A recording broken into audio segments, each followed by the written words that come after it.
ವೀಕ್ಷಕರೇ, ಕೈಲಾಗದು ಎಂದು ಕೈ ಕಟ್ಟಿ ಕುಳಿತರೆ ಸಾಗದು ಕೆಲಸವು ಮುಂದೆ ಎಂಬ ಕಾಯಕವನ್ನು ಕೇರಳ, ಬಿಹಾರ್ ಮೂಲದ ಯುವಕರ ಸಾಧನೆಯನ್ನು ವಕೀಲರಾದ BS ಪ್ರಭಾಕರ್ ಮೆಚ್ಚುಗೆ ವ್ಯಕ್ತಪಡಿಸಿದ್ದಾರೆ. ಹೊಳಲ್ಕೆರೆ ಪಟ್ಟಣದ ಶಿವನಕೆರೆ ಮುಂಭಾಗದಲ್ಲಿರುವ ಬಸ್ ಏಜೆಂಟ್ ಮಹಡಿಯ ಮಾಲೀಕರಾದ ಶ್ರೀನಿವಾಸ್ ಮಹಡಿಯನ್ನು 2 ಅಂತಸ್ತಿನ ಮಹಡಿಯನ್ನು 6 ಅಡಿ ಎತ್ತರಕ್ಕೆ ಎತ್ತಿಸುವ ಕಾಯಕವನ್ನು ಮುಂದಾಗಿದ್ದಾರೆ. ಮಹಡಿಯ ಎತ್ತರಿಸಲು ಸುಮಾರು 30 ಲಕ್ಷ ರು ಖರ್ಚು ಮಾಡಿ 450 ಜಾಕ್ಗಳ ಮೂಲಕ 6 ಅಡಿ ಎತ್ತರಿಸಿದ್ದಾರೆ. ಬಿಹಾರ್ ಹಾಗೂ ಕೇರಳದ ಮೂಲಕ ಕೆಲಸಗಾರರು ಮಹಡಿಯ ಮೇಲೆ ಎತ್ತುವ ಕಾಯಕವನ್ನು ಯಶಸ್ವಿಯಾಗಿ ನಡೆಸಿದ್ದಾರೆ.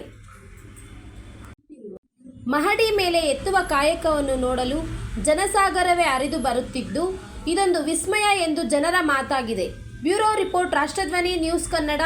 ಸುರೇಶ್ ನುಲೇನೂರು, ಹೊಳಲ್ಕೆರೆ.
ದುರ್ಗಾ ಹೊಳಲ್ಕೆರೆ ಅಂತೆಲ್ಲ ನನ್ನ ಹೆಸರು ಪ್ರಭಾಕರ್ ಅಂತೇಳಿ BS ಅಡ್ವೊಕೇಟ್ ಹೊಳಲ್ಕೆರೆ, ಚಿತ್ರದುರ್ಗ ಜಿಲ್ಲೆ. ಈ ಬಿಲ್ಡಿಂಗು 100 ಅಡಿ ಇದ್ದು 40 ಅಡಿ ವಿಸ್ತೀರ್ಣ ಇದೆ. ಪೂರ್ವ ಪಶ್ಚಿಮ 100 ಫೂಟ್ ಇದೆ, ಉತ್ತರ ದಕ್ಷಿಣ 40 ಅಡಿ ಇದೆ. ಈ ಬಿಲ್ಡಿಂಗು ಗ್ರೌಂಡಲ್ಲಿ 1 ಫೂಟು ಕೆಳಗಡೆ ಇತ್ತು. ಇದು ಗ್ರೌಂಡ್ ಲೈನ್ನ ಕೆಳಗಿದ್ದರಿಂದ ಇದನ್ನು ಹೈಟ್ ಮಾಡೋಕ್ಕಂತ ಯೋಚನೆ ಮಾಡ್ತಾಯಿದ್ವಿ. ಆ ಸಂದರ್ಭದಲ್ಲಿ ಶ್ರೀರಂಗಪಟ್ಟಣದಲ್ಲಿ ಟಿಪ್ಪು ಅವ್ರದ ಮದ್ದುಗುಂಡಿನ ಕಾರ್ಖಾನೆಯನ್ನು ವಿಸ್ತಾರ ಮಾಡಿದ್ದು ತಲುಪಿಸಿದ್ದು ಅದು ನೆನಪಿಗೆ ಬಂತು. ಆವಾಗ ನಾವು ಯೂಟ್ಯೂಬ್ಗಳೆಲ್ಲ ನೋಡಿದ್ವಿ. ಯೂಟ್ಯೂಬ್ಗಳೆಲ್ಲ ನೋಡಿದಾಗ ಇವ್ರ ಅಡ್ರೆಸ್ ಸಿಕ್ತು. ಇವರು ಬಿಹಾರ ಮತ್ತು ಉತ್ತರ ಪ್ರದೇಶ, ಕೇರಳದವರು. ಇವರಿಗೆ ನಾವು ಖರ್ಚು ಎಲ್ಲ ತೋರಿಸಿದಾಗ ನಾವು 6 ಫೂಟ್ ಹೈಟ್ ಮಾಡಿಕೊಡ್ತೀವಿ ಅಂತ ಹೇಳಿದರು. ಇದೊಂದು ಅಗ್ರಿಮೆಂಟ್ ಆಯಿತು. 13 ಲಕ್ಷ ರೂಪಾಯಿ. ಇದನ್ನು 2 ತಿಂಗಳು ಟೈಮ್ ತಗೊಳ್ತಾರೆ, ಬಟ್ 4 ತಿಂಗಳಾಗಿದೆ. ಈಗ ಇದು 6 ಅಡಿನ ಅವರು ಮೇಲೆ ಮಾಡಿದ್ದಾರೆ. ಇದು ಗ್ರೌಂಡ್ ಲೆವೆಲಿಗಿತ್ತು. ಈಗ ಸುಮಾರು ಇದೊಂದು ಅರ್ಧ ಫೂಟ್ ಅವರು 6 ಫೂಟ್ ಆಗುತ್ತೆ. 6 ಫೂಟ್ ಆಗುತ್ತೆ. ಟೋಟಲ್ ಅವರು 13 ಲಕ್ಷಕ್ಕೆ ಕಾಂಟ್ರಾಕ್ಟ್ ತಗೊಂಡಿದ್ದಾರೆ. ಒಂದೇ ಒಂದು ಕ್ರ್ಯಾಕ್ ಬರದಂಗೆ ಸಂಪೂರ್ಣ ಬಿಲ್ಡಿಂಗಿಗೆ ಯಾವುದೇ ರೀತಿ ಡ್ಯಾಮೇಜಸ್ಗಳಾಗ್ದಂಗೆ ಅವ್ರಿಗೆ ಎತ್ತಿದ್ದಾರೆ. ನಾವು ಪ್ರಾರಂಭದಲ್ಲಿ ಇದು ಒಂಥರ ವಿಸ್ಮಯ, ಹಿಗ್ಗು ಹೊಟ್ಟೆ ಅಂತೆಲ್ಲ ಅಂದ್ಕೊಂತಿದ್ವಿ. ಬಟ್ ಈಗ ಅವರೆಲ್ಲ ನೋಡಿದ್ರೆ ಅದೇನು ಅಂಥ ವಿಸ್ಮಯ ಅಂತ ಏನು ಕಾಣ್ತಿಲ್ಲ. ಟೋಟಲ್ 450 ಜಾಕ್ಗಳನ್ನು ಇವರು ಯೂಸ್ ಮಾಡ್ಕೊಂಡಿದ್ದಾರೆ. ಪ್ರತಿ ಒಂದೊಂದು ಫೂಟಿಗೂ ಗೋಡೆ ಕಟ್ಕೊಳ್ತಾರೆ. ಗೋಡೆ ಮೇಲೆ ಅವ್ರ ಜಾಕ್ಗಳನ್ನ ಇಟ್ಕೊಂಡು ಆಮೇಲೆ ಅದನ್ನು ಎತ್ಕೊಂತ ಬರ್ತಾರೆ. ಸುಮಾರು 20 ರಿಂದ 25 ಜನ ಇಲ್ಲಿ ಕೆಲಸ ಮಾಡ್ತಾಯಿದ್ದಾರೆ. ಇಲ್ಲಿ ಎಲ್ಲರೂ ಬಿಹಾರದವರು, ಉತ್ತರ ಪ್ರದೇಶ ಮತ್ತು ಕೇರಳದ ಜನ. ಇವತ್ತೊಂದು ಫೂಟ್ ಎತ್ತಿದ್ರೆ ಈಗ 6 ಫೂಟ್ ಬರುತ್ತೆ. ಇವ್ರಿಗೆ ಇನ್ನೂ ಬೇಕಾದ್ರೆ ನಾವು ಅದನ್ನು ಒಂದು 10 ಅಡಿ 15 ಅಡಿ ಅದನ್ನು ಸ್ಥಳಾಂತರ ಮಾಡಬೇಕು. ಅದನ್ನು ಸ್ಥಳಾಂತರ ಮಾಡಿಕೊಡ್ದೆ ಅಂತ ಅದಕ್ಕೆ ಎಕ್ಸ್ಟ್ರಾ ಕಾಸ್ಟ್.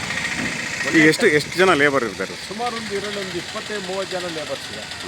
25-30 ಜನ ಇದ್ದಾರೆ. ಬಟ್ ಇದು ವರ್ಕ್ ಆಗೋದು ಭಾಳಷ್ಟು ಕಡಿಮೆ. ಇವರು ಸುಮಾರು ಗೋಡೆ ಕಟ್ಕೊಳ್ಳೋಕ್ಕೆ ಸುಮಾರು ಟೈಮ್ ತಗೊಳ್ತಾರೆ. ಬಟ್ ನಿನ್ನೆ ಮತ್ತು ಇವತ್ತು ಸೇರಿ 1 ಫೂಟ್ ಹೈಟ್ ಮಾಡಿದ್ದಾರೆ.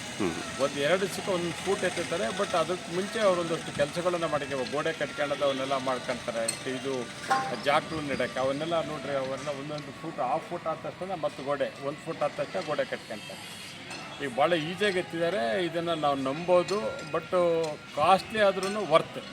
ಟೋಟಲ್ ಎಷ್ಟು ಕಾಸ್ಟ್ ಬಂದಿದೆ ಸರ್ ಈ ಬಿಲ್ಡಿಂಗ್ ಟೋಟಲ್ ಈ ಬಿಲ್ಡಿಂಗನ್ನು ಎತ್ತಕ್ಕೆ ಮೆಟೀರಿಯಲ್ ಕಾಸ್ಟ್ ಎಲ್ಲ ಸೇರಿದ್ರೆ ಸುಮಾರು ಒಂದು 30 ಲಕ್ಷ ರೂಪಾಯಿ ಖರ್ಚಾಗಿದೆ. 30 ಲಕ್ಷ. 30 ಲಕ್ಷ ಖರ್ಚಾದ್ರೂ ನಮಗೆ 40/100 ಫುಟ್ ಜಾಗ ಸಿಗುತ್ತೆ. ಕೆಳಗಡೆ ಒಂದು ನಮಗೆ ಅಂಡರ್ಗ್ರೌಂಡ್ ಇದಾಗುತ್ತೆ. ಹಾಂ ಹಾಂ. ಇದೊಂಥರ ಕಮರ್ಷಿಯಲ್ ಇದಾಗುತ್ತೆ. ಇದು ಚೆನ್ನಾಗಿದೆ. ನಾವು ಹೆಚ್ಚಿಗೆ ಹೆಲ್ಪ್ ಆಗಿದೆ. Okay, thank you. ಈ ದುರ್ಗಾ ಒಳಕರ ಅಂತೆಲ್ಲ ಸಮ್ ನನ್ನ ಹೆಸರು ಪ್ರಭಾಕರ್ ಅಂತೇಳಿ BS ಅಡ್ವೊಕೇಟ್ ಹೊಳಲ್ಕೆರೆ, ಚಿತ್ರದುರ್ಗ ಜಿಲ್ಲೆ. ಈ ಬಿಲ್ಡಿಂಗು 100 ಅಡಿ ಇದ್ದು 40 ಅಡಿ ವಿಸ್ತೀರ್ಣ ಇದೆ. ಪೂರ್ವ ಪಶ್ಚಿಮ 100 ಫೂಟ್ ಇದೆ. ಉತ್ತರ ದಕ್ಷಿಣ 40 ಅಡಿ ಇದೆ. ಈ ಬಿಲ್ಡಿಂಗು ಗ್ರೌಂಡಲ್ಲಿ 1 ಫೂಟು ಕೆಳಗಡೆ ಇತ್ತು. ಇದು ಗ್ರೌಂಡ್ ಲೈನ್ನ ಕೆಳಗಿದ್ದರಿಂದ ಇದನ್ನು ಹೈಟ್ ಮಾಡೋಕ್ಕಂತ ಯೋಚನೆ ಮಾಡ್ತಾ ಇದ್ವಿ. ಆ ಸಂದರ್ಭದಲ್ಲಿ ಶ್ರೀರಂಗಪಟ್ಟಣದಲ್ಲಿ ಟಿಪ್ಪು ಅವ್ರದ ಮದ್ದುಗುಂಡಿನ ಕಾರ್ಖಾನೆಯನ್ನು ವಿಸ್ತಾರ ಮಾಡಿದ್ವಿ, ತಲುಪಿಸಿದ್ದು ಅದು ನೆನಪಿಗೆ ಬಂತು. ಆವಾಗ ನಾವು ಯೂಟ್ಯೂಬ್ಗಳೆಲ್ಲ ನೋಡಿದ್ವಿ. ಯೂಟ್ಯೂಬ್ಗಳೆಲ್ಲ ನೋಡಿದಾಗ ಇವ್ರ ಅಡ್ರೆಸ್ ಸಿಕ್ತು. ಇವರು ಬಿಹಾರ ಮತ್ತು ಉತ್ತರ ಪ್ರದೇಶ, ಕೇರಳದವ್ರು. ಇವರಿಗೆ ನಾವು ಖರ್ಚು ಎಲ್ಲ ತೋರಿಸಿದಾಗ ನಾವು 6 ಫೂಟ್ ಹೈಟ್ ಮಾಡಿಕೊಡ್ತೀವಿ ಅಂತ ಹೇಳಿದರು. ಇದೊಂದು ಅಗ್ರಿಮೆಂಟ್ ಆಯಿತು. 13 ಲಕ್ಷ ರೂಪಾಯಿ. ಇದನ್ನು 2 ತಿಂಗಳು ಟೈಮ್ ತಗೊಳ್ತಾರೆ, ಬಟ್ 4 ತಿಂಗಳಾಗಿದೆ. ಈಗ ಇದು 6 ಅಡಿನ ಅವರು ಮೇಲೆ ಮಾಡಿದ್ದಾರೆ. ಇದು ಗ್ರೌಂಡ್ ಲೆವೆಲ್ಗಿತ್ತು. ಈಗ ಸುಮಾರು ಇದೊಂದು ಅರ್ಧ ಫುಟ್ ಅವರು 6 ಫುಟ್ ಆಗುತ್ತೆ. 6 ಫುಟ್ ಆಗುತ್ತೆ. ಟೋಟಲ್ ಅವರು 13 ಲಕ್ಷಕ್ಕೆ ಕಾಂಟ್ರಾಕ್ಟ್ ತಗೊಂಡಿದ್ದಾರೆ. ಒಂದೇ ಒಂದು ಕ್ರ್ಯಾಕ್ ಬರ್ದಂಗೆ ಸಂಪೂರ್ಣ ಬಿಲ್ಡಿಂಗಿಗೆ ಯಾವುದೇ ರೀತಿ ಡ್ಯಾಮೇಜಸ್ಗಳಾಗ್ದಂಗೆ ಅವರು ಎತ್ತಿದ್ದಾರೆ. ನಾವು ಪ್ರಾರಂಭದಲ್ಲಿ ಇದು ಒಂಥರ ವಿಸ್ಮಯ, ಹಿಗ್ಗು ಹೊಟ್ಟೆ ಅಂತೆಲ್ಲ ಅಂದ್ಕೊತಿದ್ವಿ. ಬಟ್ ಈಗ ಅವರೆಲ್ಲ ನೋಡಿದ್ರೆ ಅದೇನು ಅಂಥ ವಿಸ್ಮಯ ಅಂತ ಏನು ಕಾಣ್ತಿಲ್ಲ. ಟೋಟಲ್ 450 ಜಾಕುಗಳನ್ನು ಇವರು ಯೂಸ್ ಮಾಡ್ಕೊಂಡಿದ್ದಾರೆ. ಪ್ರತಿ ಒಂದೊಂದು ಫೂಟಿಗೂ ಗೋಡೆ ಕಟ್ಕೊಳ್ತಾರೆ. ಗೋಡೆ ಮೇಲೆ ಅವ್ರ ಜಾಕ್ಗಳನ್ನು ಇಟ್ಕೊಂಡು ಆಮೇಲೆ ಅದನ್ನು ಎತ್ಕೊಂತ ಬರ್ತಾರೆ. ಸುಮಾರು 20ರಿಂದ 25 ಜನ ಇಲ್ಲಿ ಕೆಲಸ ಮಾಡ್ತಾಯಿದ್ದಾರೆ. ಇಲ್ಲಿ ಎಲ್ಲರೂ ಬಿಹಾರದವರು, ಉತ್ತರ ಪ್ರದೇಶ ಮತ್ತು ಕೇರಳದ ಜನ. ಇವತ್ತೊಂದು ಫೂಟ್ ಎತ್ತಿದ್ರೆ ಈಗ 6 ಫೂಟ್ ಬರುತ್ತೆ. ಇವ್ರಿಗೆ ಇನ್ನೂ ಬೇಕಾದ್ರೆ ನಾವು ಅದನ್ನು ಒಂದು 10 ಅಡಿ 15 ಅಡಿ ಅದನ್ನು ಸ್ಥಳಾಂತರ ಮಾಡಬೇಕು. ಅದನ್ನು ಸ್ಥಳಾಂತರ ಮಾಡಿಕೊಡ್ತಾ ಅಂತ ಅದಕ್ಕೆ ಎಕ್ಸ್ಟ್ರಾ ಕಾಸ್ಟ್. ಈಗ ಎಷ್ಟು ಜನ ಲೇಬರ್ ಇರ್ತಾರೆ? ಸುಮಾರು ಒಂದು 25-30 ಜನ ಲೇಬರ್ಸ್ ಇದೆ. 25-30 ಜನ ಇದ್ದಾರೆ. ಬಟ್ ಇದು ವರ್ಕ್ ಆಗೋದು ಭಾಳಷ್ಟು ಕಡಿಮೆ. ಇವರು ಸುಮಾರು ಗೋಡೆ ಕಟ್ಕೊಳಕ್ಕೆ ಸುಮಾರು ಟೈಮ್ ತಗೊಳ್ತಾರೆ. ಬಟ್ ನಿನ್ನೆ ಮತ್ತು ಇವತ್ತು ಸೇರಿ 1 ಫೂಟ್ ಹೈಟ್ ಮಾಡಿದ್ದಾರೆ. ಒಂದು 2 ದಿವಸಕ್ಕೆ 1 ಫೂಟ್ ಎತ್ತುತ್ತಾರೆ. ಬಟ್ ಅದಕ್ಕೆ ಮುಂಚೆ ಅವರೊಂದಷ್ಟು ಕೆಲಸಗಳನ್ನು ಮಾಡಿದ್ದೇವೆ. ಗೋಡೆ ಕಟ್ಕೊಳ್ಳೋದು ಅವನ್ನೆಲ್ಲ ಮಾಡ್ಕೊಳ್ತಾರೆ. ಇದು ಜಾಕ್ಗಳನ್ನ ಇಡೋಕ್ಕೆ ಅವನ್ನೆಲ್ಲ ನೋಡ್ರಿ, ಅವನ್ನೆಲ್ಲ ಒಂದೊಂದು ಫೂಟ್, ಹಾಫ್ ಫೂಟ್ ಆದ ತಕ್ಷಣ ಮತ್ತು ಗೋಡೆ 1 ಫೂಟ್ ಆದ ತಕ್ಷಣ ಗೋಡೆ ಕಟ್ಕೊಳ್ತಾರೆ. ಈಗ ಭಾಳ ಈಸಿಯಾಗಿ ಎತ್ತಿದ್ದಾರೆ. ಇದನ್ನು ನಾವು ನಂಬೋದು, ಬಟ್ ಕಾಸ್ಟ್ಲಿ ಆದ್ರೂ ವರ್ತ್. ಟೋಟಲ್ ಎಷ್ಟು ಕಾಸ್ಟ್ ಬಂದಿದೆ ಸರ್ ಈ ಬಿಲ್ಡಿಂಗ್? ಟೋಟಲ್ ಈ